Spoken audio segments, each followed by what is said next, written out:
حضرت موسیٰ علیہ السلام جب مدین گئے ہجرت کرنے کے بعد مصر سے، تو وہاں انہوں نے، جبکہ ان کے پاس نہ کوئی گھر تھا، نہ کوئی شیلٹر تھا، نہ کوئی جگہ تھی، تو انہوں نے دعا مانگی، رب انی لما انزلت الی من خیر فقیر، کہ اے میرے رب تو جو بھلائی بھی میری طرف نازل کرے میں اس کا محتاج ہوں۔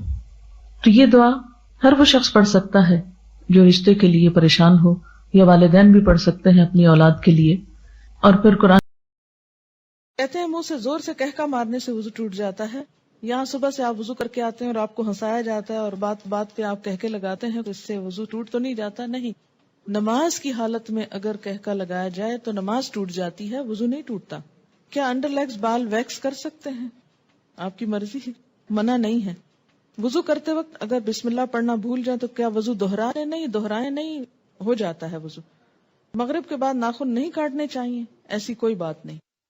ناک میں پانی چڑھانا سائنسز کے علاج کے لیے مفید ہے، کسی نے کمنٹ بھیجا۔ حاجت کے نفل کے لیے کیا الگ وضو کرنا ہوگا؟ آپ نے حدیث پڑھی تھی کہ آپ صلی اللہ علیہ وسلم نے فتح مکہ کے موقع پر ایک ہی وضو سے کئی نمازیں ادا کی تھی۔ شیرٹن میں ایک آنٹی واش روم کے ٹائلز پر تیمم کر رہی تھی۔ میں نے کہا ٹائلز کی دیوار پہ تیمم نہیں ہوتا، لیکن وہ کرتی نہیں۔ جی ہاں، ٹائلز پہ تیمم نہیں ہوتا اس لیے کہ وہ تو پکی ہوئی مٹی ہے، سعیدن طیبن ہے جس کے اوپر ہوتا ہے، تو وہ سعید کی اس میں نہیں آتا۔ اور دوسرا یہ کہ واش روم کے اندر تیمم کی وجہ کیا ہے آخر؟ کیا صرف تھک جرابوں پر مسا ہوتا ہے؟ آج کل تھن ساکس پر مسا نہیں کیا جاتا۔ بات یہ ہے کہ جب جراب کا لفظ آیا تو تھن تھک کی بات نہیں کی گئی۔ بات یہ ہے کہ اس تکلیف سے بچانا مقصود ہے کہ آپ اسے بار بار اتاریں۔ ہاں، پھٹی ہوئی جرابیں نہ ہوں کہ جس میں بہت بڑے بڑے ہولز ہوں کہ وہ ساری سکن ایکسپوز ہو رہی ہے، یا ایسی باریک ہو کہ نیٹ کی بنی ہوئی کہ جو جراب کم اور پاؤں زیادہ نظر آ رہا ہو، تو یہ چیز آپ خود دیکھ لیجئے۔ اگر مہندی لگی ہو تو کیا وضو ہو جائے گا؟ جی بالکل ہو جائے گا، کیونکہ مہندی رکاوٹ نہیں بنتی پانی میں۔ ہاں، اگر ایسی کوئی چیز آپ نے لگائی ہے کہ وہ چھلکا بن گیا اور اس کے اوپر سے اتر رہا ہے تو وہ اور بات ہے۔ کسی بھی چیز کے لگنے کے بعد اگر پانی اس کے ریشے تک پہنچ جائے، ویٹ ہو جائے، وہ سارا دھل جائے، اس کے اندر سے پانی گزر جائے، تو کوئی بھی چیز منع نہیں ہے۔ ہاں، اگر کوئی چیز پانی کے اور اس سکن کے درمیان بیریئر بن جائے، کوٹنگ ایسی ہو کہ پانی سکن کو ٹچ نہ کرے، تو پھر ٹھیک نہیں۔ کتے کے بارے میں سوال ہے کہ کپڑے کو لگ جائے تو نماز پڑھ سکتے ہیں؟ جی، اگر ڈرائی ہے تو ٹھیک ہے، کوئی حرج نہیں، لیکن اگر ویٹ کتا ہے یا اس کے چھینٹے آپ کے اوپر آ گئے ہیں تو درست نہیں ہے۔ کیا عورتوں کا ختنہ جائز ہے؟ آپ کس دنیا میں رہتے ہیں؟ کس دنیا میں رہتے ہیں؟ مجھے حیرت ہوتی ہے بعض دفعہ آپ کی حیرت پر۔ آپ کو پتا ہے بعض افریقن کنٹریز میں یہ رواج ہے۔ اس میں آپ دیکھیے کہ یہ ان کا ایک لوکل رواج ہے۔ اسلام نے عورت کے ختنے کا حکم نہیں دیا ہوا۔ یاد رکھیے، کسی حدیث میں عورت کے ختنے کی بات نہیں آتی، مردوں کے ختنے کی بات آتی ہے، اور ان کے لیے تو پروو ہو چکا ہے کہ ان کی صحت کے لیے ضروری ہے۔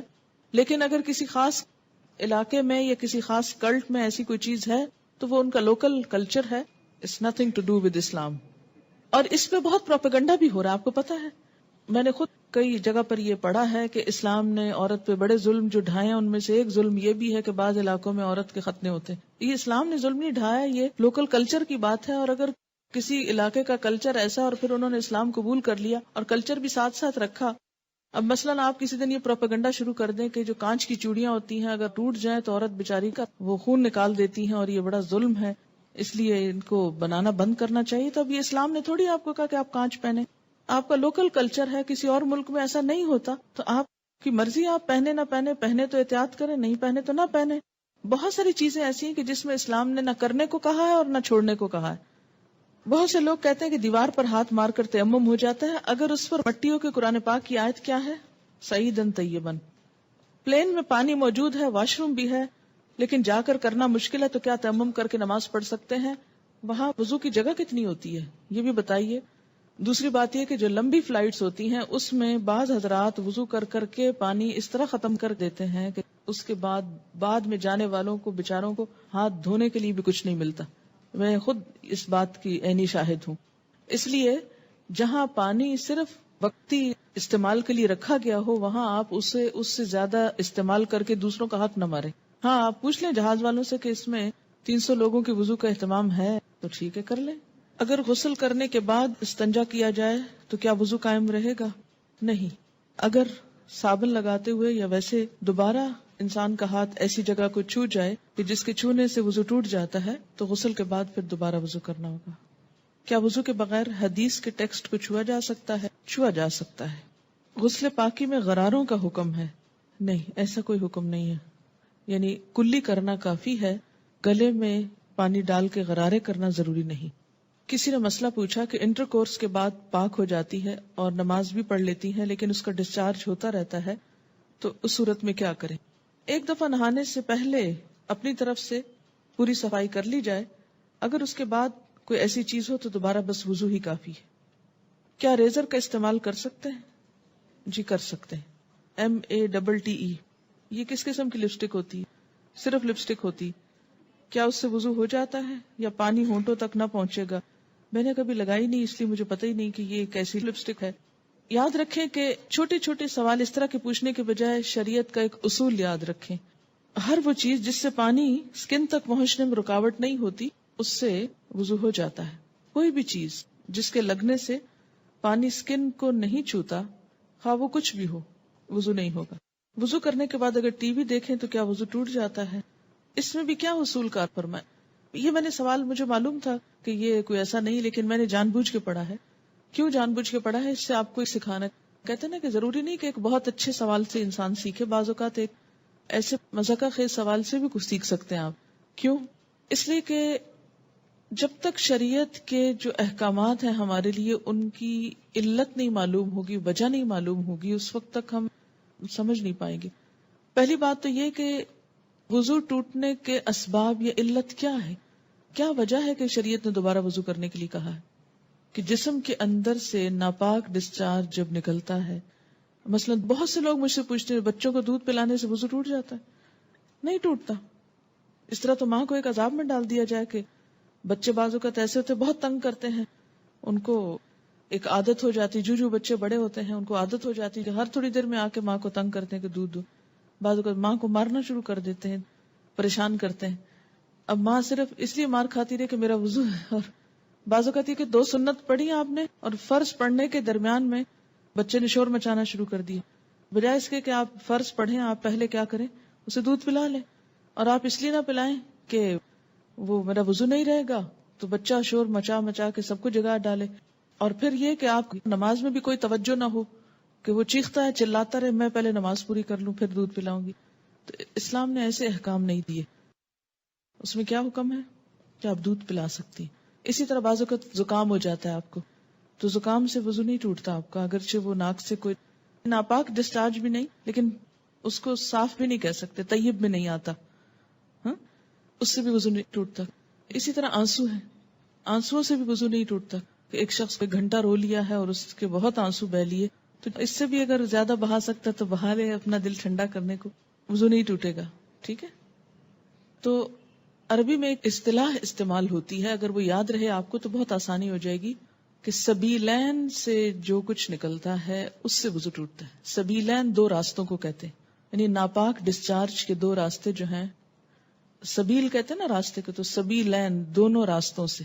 اور اس سے مراد یعنی یہ ایک ٹرم استعمال کی جاتی ہے بجائے ان دونوں جگہوں کے نام لینے کے. گفتگو میں جو الفاظ انسان استعمال کرتا ہے اس سے انسان کی شخصیت کی عکاسی ہوتی ہے کہ اس کا مزاج کیسا ہے. جن کا مزاج گندا ہو وہ گندی باتیں کرنے اور گندے الفاظ بولنے کو انجوائے کرتے ہیں، لیکن ایمان، گندگی اور ناپاکی اور یہ تمام چیزیں جو ہیں یہ ایک دوسرے کی ضد ہیں. یہ انسان کی ضروریات میں سے تو ہیں، اسی لیے انسان کیا کہتا ہے، اپنی ضرورت سے فارغ ہونا. ایک بہترین لفظ ہے جو مطلب بھی پورا کرتا ہے اور ان الفاظ میں بھی کوئی قباحت نہیں ہے، کوئی شناعت نہیں ہے. تو اسی طرح جب سبیلین کا لفظ بولا جاتا ہے تو اس لفظ کے سمجھنے میں آپ کو تو دقت نہیں ہے، کیونکہ آپ عربی پڑھتے ہیں، قرآن پڑھتے ہیں، آپ کو اتنا معلوم ہے لفظ. جو چیز وضو لازم کرتی ہے وہ کیا ہے؟ سبیلین سے کسی چیز کا اخراج، ڈسچارج. ٹھیک. بعض ڈسچارجز سبیلین سے صرف وضو کو ضروری کرتے ہیں اور بعض سے غسل بھی فرض ہو جاتا ہے. ٹھیک. جہاں تک خون کے نکلنے کا تعلق ہے، سبیلین کے علاوہ اگر جسم کے کسی حصے سے خون نکلتا ہے، مثلا دانت سے نکسیر پھوٹ گئی، کہیں اور کٹ لگ گیا، جسم سے خون نکل آیا، اس کے بارے میں دو آراء ہیں، اختلاف ہے. سبیلین میں کوئی اختلاف نہیں، یاد رکھیے، سبیلین کے اخراج میں کوئی بھی اختلاف نہیں. سب کے ہاں ایسے ڈسچارج سے، کسی بھی چیز کے نکلنے سے وضو نہیں رہتا. لیکن خون اگر سبیلین میں سے نکلے تو وضو نہیں رہے گا، مگر جسم کے کسی اور حصے سے، مثلا دانت سے، ناک سے یا ہاتھ سے. اس کے بارے میں دو رائے ہیں. دو کون سی رائے ہیں؟ ایک رائے یہ ہے اگر اتنا نکلے کہ ایک قطرہ بن کے بہہ جائے، بہنے والا خون نکلے تو وضو نہیں رہتا. ٹھیک ہے، بہنے سے مراد کیا ہے؟ مثلا کٹ لگا، پہلے رستا رہا، پھر کٹھا ہوا، کٹھا ہو کے ڈراپ گر گیا تو وضو ٹوٹ گیا. ایک یہ رائے. دوسری رائے کیا ہے اس میں کہ نہیں، اس سے وضو نہیں ٹوٹتا. اور وہ دلیل کیا دیتے ہیں کہ حضرت عمر رضی اللہ تعالیٰ عنہ کو جب نماز میں شہید کیا گیا تھا تو انہوں نے نماز چھوڑی نہیں. یا حضرت علی رضی اللہ تعالیٰ عنہ کا جب تیر نکالا گیا تھا نماز کی حالت میں تو انہوں نے نماز توڑی نہیں تھی. ظاہر ہے تیر نکلا تو کیا خون نہ نکلا؟ نکلا نا. ہاں، اسی طرح اگر آپ نے وضو کیا ہے، بعض اوقات ایسا ہوتا ہے نا کہ وضو کر کے آپ ہٹنے لگتے ہیں کہ آپ کو منہ محسوس ہوتا ہے، آپ دوبارہ سپٹ کرتے ہیں تو کیا ہوتا ہے؟ اس میں کچھ ریڈش محسوس ہوتا ہے کہ لگتا ہے کہ مسوڑوں سے خون آ گیا. اب اس میں وضو کی ایسی ضرورت نہیں ہے. اسی طرح بعض اوقات نماز پڑھتے پڑھتے کسی کی نکسیر چھوٹ جاتی ہوتا ہے نا، بعض لوگوں کو تکلیف ہوتی ہے. نکسیر کا معنی پتا ہے آپ کو؟ جو بلڈ ناک سے آتا ہے، بیماری ہوتی ہے.